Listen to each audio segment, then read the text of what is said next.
Ladies and gentlemen, welcome in. It is no huddle rodeo. We made it to round one of the National Finals Rodeo. And before we get started with some of the main themes, some of the main things that happened tonight, let's just run through your winners for you in round one. Cooke starts us off in the bareback riding, 88.5 points. His first career go-round win. Tyler Waguespack 4 flat in the steer wrestling. Team roping, Lightning Aguilera and Caden Profili, their first time roping together, and it's at the NFR. They turn in a 4 flat run. They win the round in the team roping. In the saddle bronc riding and in the bull riding, it was Superman, Stetson Wright, in his return to the National Finals Rodeo. He's healthy. He said he was nervous. You would have no idea. 90 in the bronc riding, 89 3/4. We have quarter points now in the National Finals Rodeo. Remember that? 89 3/4 in the bull riding. Then in the tie down roping, Shad Mayfield, 6.8 seconds, and Kassie Mowry, 13.66 in the barrel racing. And so to back all of us up, I think the theme often in round one of the National Finals Rodeo is the messages that are sent. And I think the most clear message sent tonight was the one from Shad Mayfield. He has been open about his NFR struggles. He said even last year, because I asked him, hey, did that 4th place finish in the average give you more confidence that you can rope here in the Thomas and Mack? And he said no. He said, I didn't make a single good run last year. I didn't have any reason to celebrate. I'm not an average roper. I want to be able to go for it. The problem with that strategy for Shad Mayfield in the past has been slow starts, has been no times or times that aren't up to par in round one. Well, he was 6.8 seconds tonight, which did a couple of things. One, it frees him up now that he can keep going for go rounds. And even if he misses, he still has an opportunity with a little bit of a cushion. Because remember, these rounds pay $36,000 now. So that's step one. He wins 6.8 seconds. He proves he can do it. He proves he can be fast. He proves he can be fast to start, not finish at the NFR. Also, what else happened in the tie-down roping? Riley Webb, 7.9 seconds. So Shad now, although he has admitted he is not an average roper, 1.1 seconds up on Riley, and now Riley's lead, that was about $50,000. Shad has instantly cut it to about $30,000. So that makes that race super interesting, because if you remember last year, Riley Webb erased about a $70,000 deficit on Shad Mayfield, and he did it in about 4 rounds by winning 3 of the first 4 rounds. So this could be the night that we look back on when Shad flipped the script for the first time, because for all the talk about how good and how solid Riley Webb has been at the NFR, he has never had someone truly push him down the stretch. He's been in a lot of situations where rounds 9 and 10, if he just gets a time, he gets the job done, he wins that gold buckle. But like I said, I think Shad sent a really loud, a really clear message. He said afterward, that message was for himself, that was for everybody here, and he could really let loose when he celebrated that 6-8. I believe he said some words that I cannot repeat for you right now when he was celebrating, and it was just very cathartic for him to get that victory. The same was true for Stetson Wright. This may come as a shock. This kind of surprised me. Stetson Wright told the gaggle of reporters afterward that he was super nervous, that he wanted to throw up before the bronc riding, because remember, he hasn't really been at the NFR since 2022. 2023, he got on 2 horses and a bull, and he was done, missed all of 2024. So he comes back, he admits he is nervous, gets that bronc riding out of the way, because he's been more nervous for the bronc riding than the bulls in the past, gets it out of the way to the tune of 90 points, and then goes and follows it up in the bull riding, 89 3/4. And right before him in the bull riding, Kai Hamilton, 86 points. Right after him, Wacy Shala, 88.5 points. So those 3 really came in, along with Tristan Hutchings, as the guys to beat in the bull riding. But now it is really game on between Stetson, between Kai, between Wacy.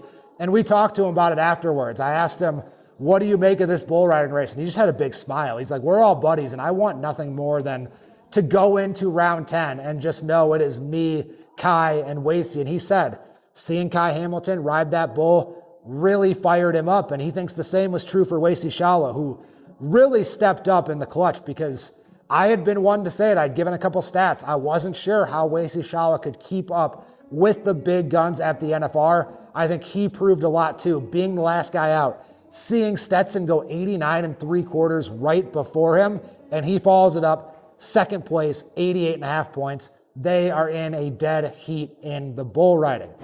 In the barrel racing, more of the same. Kassie Mowry, we figured out earlier this week, she's not going to have Jarvis. She won 5 rounds on Jarvis last year, carried her to a world title. She gets on a new horse, Will, who she's run at the NFR before, 13.66. She wins the round. She entered number 1, and she was able to hold off everyone behind her, including the woman who finished second, Haley Kinsel. And so now we are setting up once again. It's only round 1, but we've got another Kassie Mowry, Haley Kinsel contest rivalry bubbling up here. Haley was 13.70. So will be really interesting to follow that as well. And the final event person who goes into my theme of messages sent in round 1 is Tyler Waguespack. Tyler Waguespack was down at number 8 in the world, instantly shoots up to number 2 with a 4-flat run. And afterward, he said he likes to take advantage of rounds 1 and round 10 because the strategy is different. A lot of guys safety up there, and he told us that he wants to go for the barrier every night. And so he was one of the ones willing to go for the barrier, and he turns in a 4-flat run. Will Loomis, who entered number 1, gets a no time. And so the big story with Will Loomis, who has 3 reserve world titles in the last 4 years, what would he do entering number 1 for the first time? What would he do with that cushion? Well, now that cushion has already shrunk, and it's not Jesse Brown. It's not Justin Schaefer. It's not Rowdy Parrott. Any of those guys immediately behind him. It is Tyler Waguespack, a 5-time world champion who is now breathing down his neck. And also the reigning world champion, J.D. Struxness. He was 4-2 as well. So that steer wrestling race, awfully interesting there. Some other things just to discuss, clean up, noteworthy things at the NFR. We mentioned Cooke wins that bareback riding. He said afterward that it couldn't have gone any worse in his first NFR in 2024. So gets the monkey off his back, wins the round here. But Dean Thompson, he gets a check, 85.5 points.